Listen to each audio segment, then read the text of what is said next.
o pré-candidato do Missão, que é o Renan Santos, que é o seu pré-candidato à presidência da República, ele pode até ser desconhecido, né, da grande parte da população, mas ele é conhecido do noticiário por algumas denúncias, entre elas tráfico de influência, lavagem de dinheiro, e também é suspeito de gerir mal as empresas que ele tem posse, que ele é dono, porque ele quebrou algumas empresas. Primeiro, eu queria saber se o senhor põe a mão no fogo, porque a partir do momento que ele ficar conhecido, denúncias até desconhecidas podem virar conhecidas. Quero saber se o senhor põe a mão no fogo e se ele, que quebrou empresas privadas, tem capacidade de gerir um país.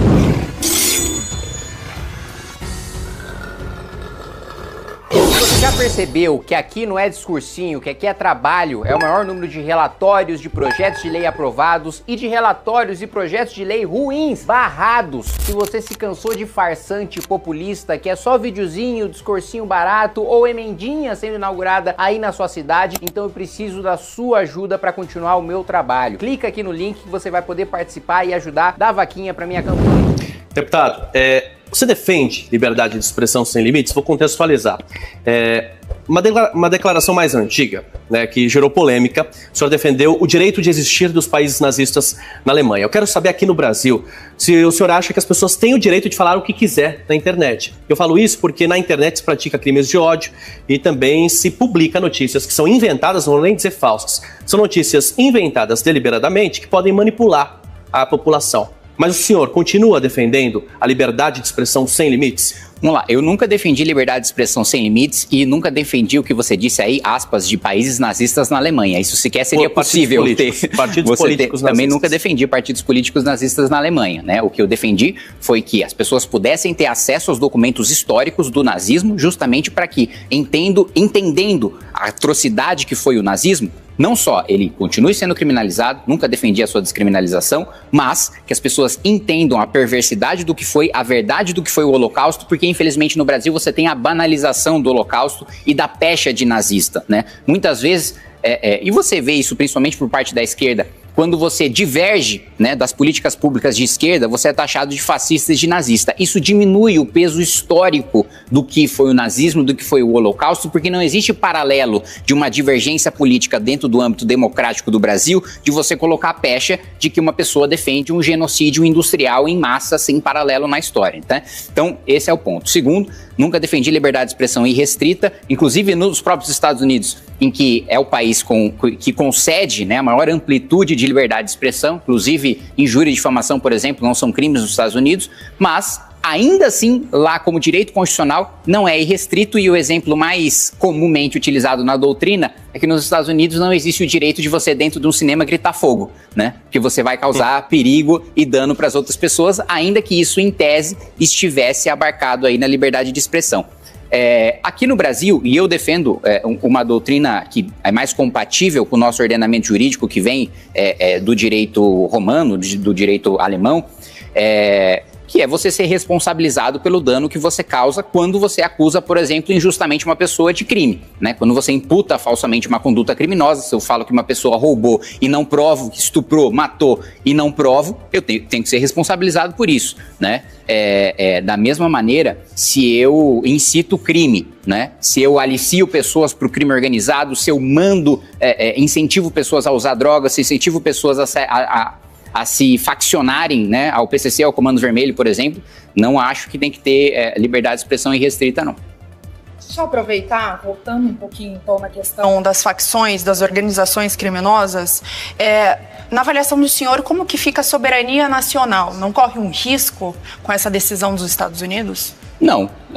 Primeiro porque nós consideramos, eu acabei de citar para você o exemplo do Hezbollah, a gente não viola a soberania dos países árabes pelo Brasil considerar que o Hezbollah seja uma organização terrorista, como praticamente todo mundo livre considera, né? Então, é um ato unilateral de soberania do próprio país ele decidir quais organizações o seu país considera como terroristas ou não terroristas. E não interessa se são nacionais ou são internacionais. E os Estados Unidos tomam essa decisão não porque está preocupado com o crime organizado no Brasil, é porque está preocupado com a exportação de drogas para os Estados Unidos, é porque está preocupado com a lavagem de dinheiro nos Estados Unidos, é porque está preocupado com os americanos. Que esse é outro ponto também. Muitas vezes o discurso bolsonarista dá a entender E eu já escutei isso várias vezes. Não, se o Lula não conseguiu combater as facções criminosas, então vamos deixar o problema pro Trump. O Trump não vai trazer nenhuma tropa aqui para trocar tiro com um faccionado. Ele não vai acabar com o crime organizado aqui. Só o Brasil é capaz de enfrentar as facções criminosas brasileiras. Os Estados Unidos vai enfrentar essas facções fora das nossas fronteiras no que interessar para os Estados Unidos. Não existe nenhum risco em relação à soberania, mesmo porque os Estados Unidos já invadiram países que ele não considerava que tinha organizações terroristas. Então, se o Trump quiser invadir um país, ele tem um poder bélico para isso, ele não precisa declarar nenhuma organização terrorista, ele vai lá e invade, como ele já demonstrou que pode fazer, né, assim como outros países desenvolvidos que têm capacidade bélica para isso, podem fazer também. Infelizmente, o Brasil, apesar desse discurso de soberania que o governo Lula faz, recentemente teve uma entrevista do ministro da Defesa dizendo, aspas, não temos defesa. Ou seja, se o ministro da Defesa diz que a gente não tem defesa, nós não temos soberania. Nós não mandamos nosso próprio território. 40 milhões de brasileiros estão sob o domínio de territórios dominados pelo crime organizado, né? Ao mesmo tempo, se qualquer país quiser invadir o Brasil, qualquer país desenvolvido ou qualquer país que tenha forças armadas minimamente financiadas e estruturadas, eles vão invadir. Nós não temos soberania porque nós não temos como nos defender. Deputado, qual que é a sua opinião sobre a anistia aos condenados do 8 de janeiro? Eu sou contra a anistia, primeiro porque eu considero que crimes foram cometidos. Eu discordo do Supremo em achar que teve uma tentativa de golpe ali no 8 de janeiro. Acho que eles precisam responder por dano ao patrimônio, pelo vandalismo, aqueles que agrediram policiais, aqueles que ameaçaram os policiais, aqueles que entraram em confronto com as forças de segurança. Todos esses precisam responder pelos crimes que cometeram. Um crime, aliás, eu acho que contra o país, foi aquele sujeito criminoso que destruiu um relógio que está aí desde a época de Dom João VI, né? Ou seja, o relógio sobreviveu a guerras mundiais, mas não sobreviveu a um maluco que foi lá invadir a Praça dos Três Poderes. Agora, o que eu defendo e o que eu votei a favor foi o PL da dosimetria, né? Que de fato essas pessoas respondessem, né, numa dosimetria de pena compatível com os crimes que cometeram. Agora, anistia não defendo, porque a anistia você parte da premissa de que os crimes foram cometidos e você quer perdoar. Eu não quero perdoar os crimes cometidos, eu quero que eles respondam pelos crimes cometidos, que são diferentes dos crimes pelos quais eles foram condenados. Deputado, quero perguntar para o senhor sobre o fim da escala 6x1. Né? Foi uma votação quase que unânime ali na Câmara dos Deputados, mas o senhor votou contra o fim da escala 6x1. E eu quero entender do senhor se o senhor enxergou algum problema no texto da PEC ou se o senhor simplesmente é contra que o trabalhador brasileiro tenha mais tempo de descanso sem ter esse valor descontado do seu salário. Até para corrigir, né, eu não votei contra o fim da escala 6x1, eu votei contra a PEC, que promete falsamente acabar com a escala 6x1. É óbvio que ninguém defende que o trabalhador seja obrigado, né, a ser esfolado e trabalhar 6 dias na semana sem ter o tempo para estudar, para descansar, para estar com a sua família, para cuidar dos seus filhos. Agora, o que eu não fiz, né, e modéstia à parte, corajosamente, porque a maioria dos deputados foram covardes, inclusive muitos, aliás, a maioria que eu conheço que votaram a favor, não acreditam na PEC. Não acham que ela vai ter efeitos positivos. Então, tem uma diferença muito grande entre, e eu me separo muito desses deputados, de que quem tem uma convicção e vota contra ela por populismo eleitoreiro, né? E quem tem a convicção e mantém essa convicção na hora da votação, que é o meu caso. Então, a PEC não acaba com a escala 6x1, porque acabar com a escala 6x1 envolve enriquecer o país, envolve uma mudança material, envolve uma mudança de dinheiro. E para ter uma mudança de dinheiro, precisa ter corte de gasto e reverter esses gastos em infraestrutura, em qualificação de mão de obra, em ciência e tecnologia, coisa que o Brasil nos últimos 40 anos não fez. A nossa produtividade nos últimos 40 anos cresceu 18%, isso não é nada.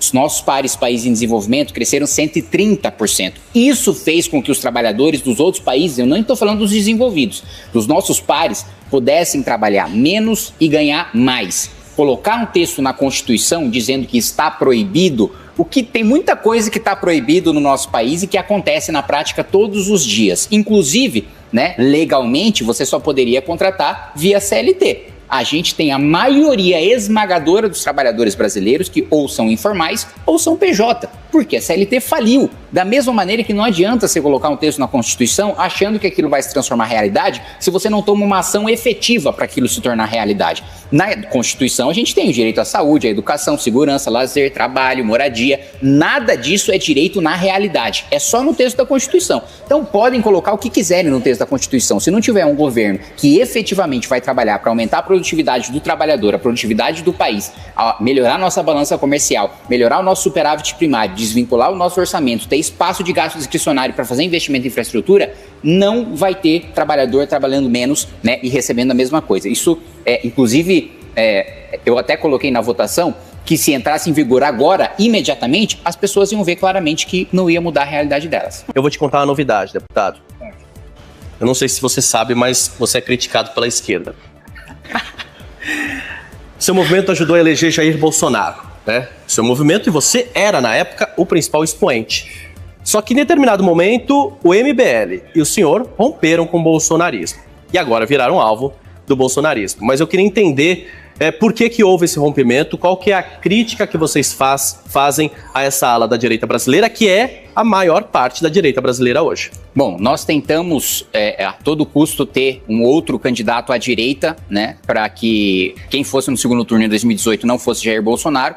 Ele foi para o segundo turno, tivemos que fazer um voto útil para derrotar o PT, que a gente tinha acabado, né, de promover as manifestações pelo impeachment, colocar o Lula na prisão, derrubar a Dilma, e a gente tinha a esperança de que um novo governo pudesse trazer mudanças.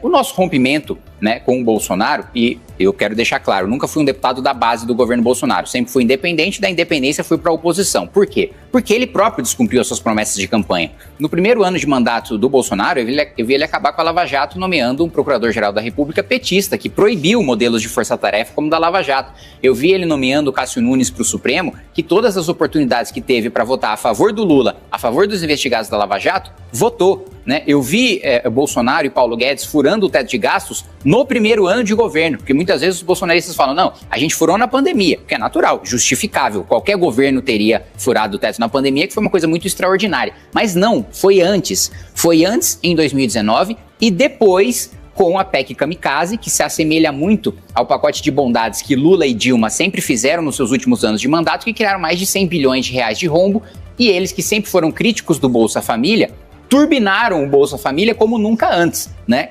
Criando um rombo fiscal sem ter a receita suficiente para fazer isso com a PEC Kamikaze no último ano de mandato. Então, mesmo na principal pauta deles, que era a segurança pública, não houve nenhum projeto para endurecimento de penas. Não houve, pelo contrário. Quando o Sérgio Moro mandou o pacote anticrime, a base do governo Bolsonaro votou a favor de uma emenda do deputado Marcelo Freixo, do PSOL, que criava o juiz de garantias. E o Bolsonaro sancionou porque o juiz de garantias ia beneficiar o Flávio, seu filho, que roubou dinheiro da Assembleia Legislativa do Rio de Janeiro, fez parte do mesmo escândalo do PT, aliás, porque o presidente da Alerj era o André Siciliano, que depois foi trabalhar na Gleisi Hoffmann, agora no governo Lula, e Flávio Bolsonaro estava sob o comando de um deputado petista e juntos roubaram dinheiro na Assembleia Legislativa do Rio de Janeiro. E Jair Bolsonaro, para blindar o próprio filho desse escândalo, favoreceu todos os criminosos do país, sancionando o juiz de garantias e não aprovou nenhum grande projeto de aumento de pena. Eu, um deputado sozinho, de um partido que tem uma bancada de um homem só, sendo de oposição, consegui aprovar e ser sancionado agora o projeto de aumento de pena de furto, roubo e receptação. Eu não sou presidente da República, eu não sou líder de uma grande bancada, eu sou líder de mim mesmo e ainda assim eu consegui fazer isso. Imagina ele com a caneta de presidente,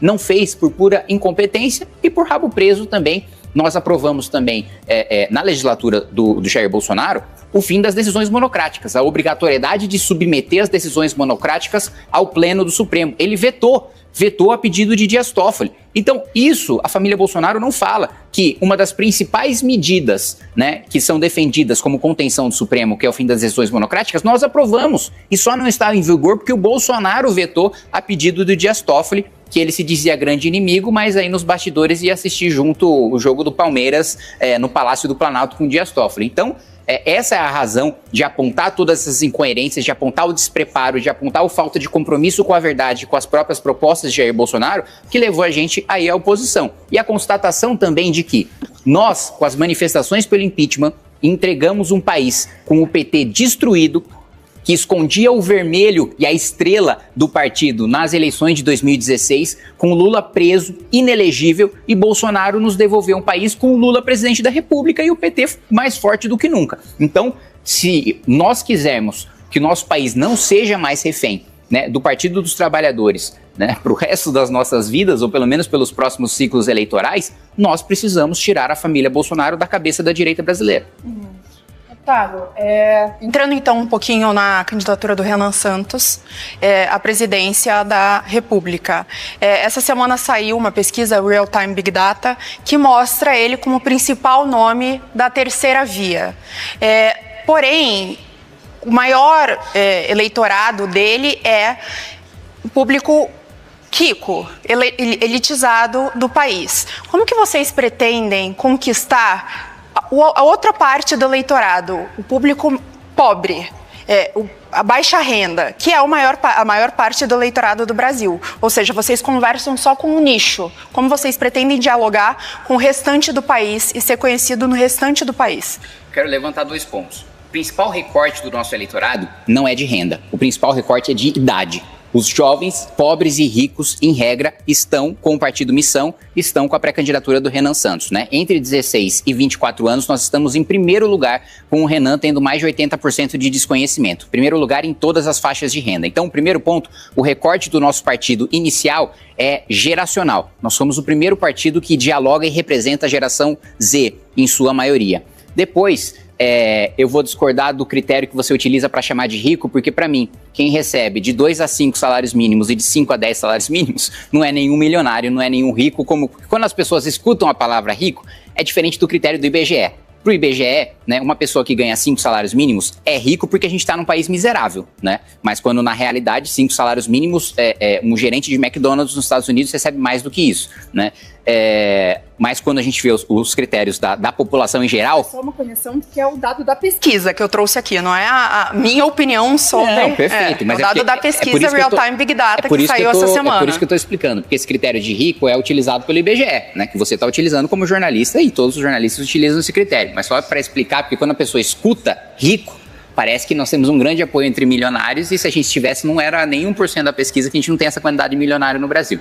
Então, o primeiro recorte é geracional. Segundo, é natural que a gente tenha mais acesso e mais conhecimento, né, nas camadas mais pobres da população quando o Renan estiver nos debates da TV. Inclusive, espero que tenha um debate na Rede TV e que ele esteja presente, porque vai alcançar o grande público. Ele nunca disputou uma eleição, nunca teve acesso à televisão. O principal problema dele é o desconhecimento, porque quem conhece, vota, né? O Renan é aquele que tem o maior nível, né, de conhecimento, de voto por conhecimento dentre todos os candidatos, de longe, de longe. Ele é o que tem o maior teto, ou seja, ele tem a menor rejeição e ele tem um piso forte já, mesmo com um nível de desconhecimento muito grande. Então, a nossa principal missão é tornar o Renan conhecido, porque, em regra, quem ouve entende que ele é superior aos outros pré-candidatos. Agora, deputado, o pré-candidato do Missão, que é o Renan Santos, que é o seu pré-candidato à presidência da República, ele pode até ser desconhecido, né, da grande parte da população, mas ele é conhecido do noticiário por algumas denúncias, entre elas tráfico de influência,